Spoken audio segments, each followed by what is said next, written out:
Following a 6-year whirlwind romance between Vicky and Jimmy, Jerry Rawlings was born on the 22nd of June 1947 in Adabraka. As a child, he attended Mrs. Sam's school, where he developed a love for the arts, playing in Julius Caesar and other Shakespearean roles. He progressed to Achimota School, where he set eyes upon and became smitten with a certain Agyeman sister.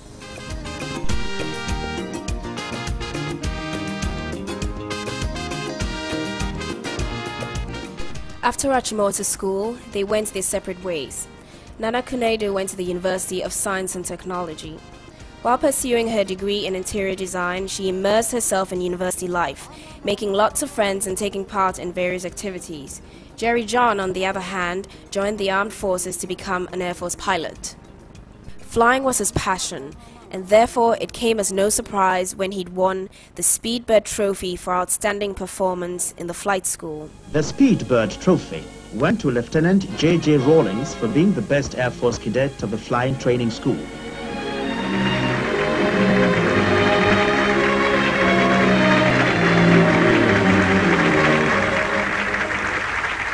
Having achieved his dream to become a pilot, he embarked on his mission to track Nana down to rekindle the flame with his childhood sweetheart. After a very long courtship, lasting almost a decade, they got married on 29th January 1977.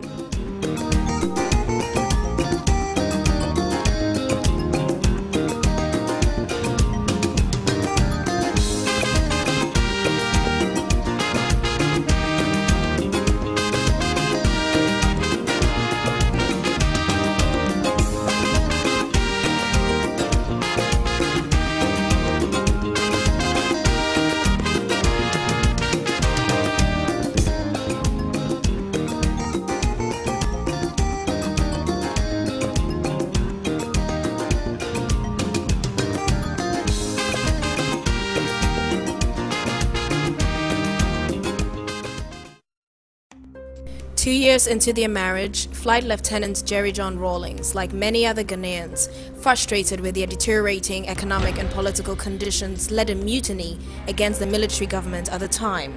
Following an unsuccessful uprising, what should have been a closed military trial was open to the public in an attempt to make scapegoats of Rawlings and his men. For the first time in Ghana, a group of junior army officers had attempted to pull down a military regime made up of senior army officers. One could say that the abortive attempt had been brought about by extremely compelling factors. The trial of the coup plotters was very revealing. J.J. Rawlings, who boldly owned up as the one person centrally responsible for the attempt, gave cogent and infectiously popular reasons to explain why the attempted coup was justifiable. This titanic force, gigantic in all dimensions, broke loose on June 4th, 1979, with J.J. Rawlings coming out of condemned cells to lead yet another military regime.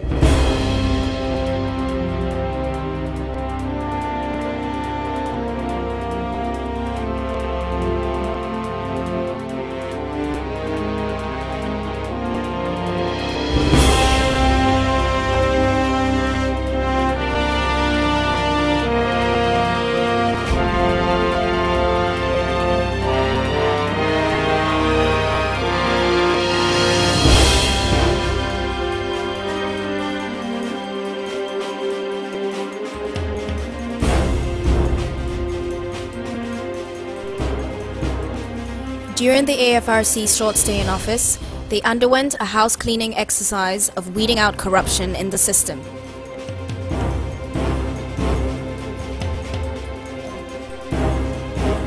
The AFRC did its best in the short space of time to throw a searching light into the dark recesses of corruption in the country. After 3 months, they handed over to a civilian government under Hila Liman.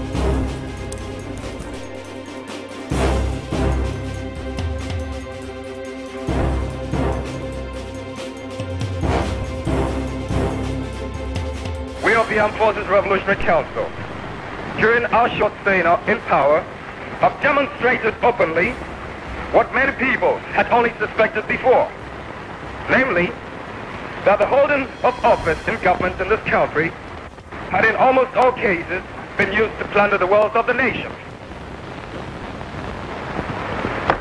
Ghana is looking up to you. Thank you.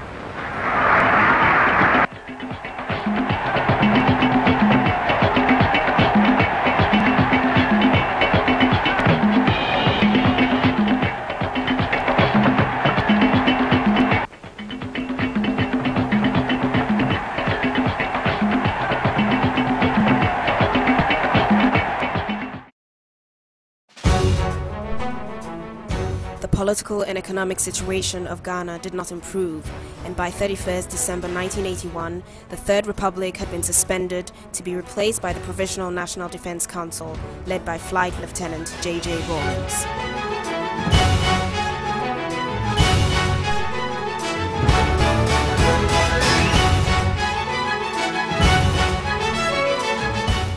Rawlings had a natural touch, a man of the people. He connected with the masses and they loved him. His style of leadership gave power to the people, that they have a right to hold government accountable. In his usual hands-on approach, JJ and the PNDC mobilized the students and professionals to join hands with the masses in rebuilding Ghana.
As the people of Ghana struggled to stop the downward spiral, they joined hands with their brothers and sisters in countries like Nicaragua, Cuba, Suriname,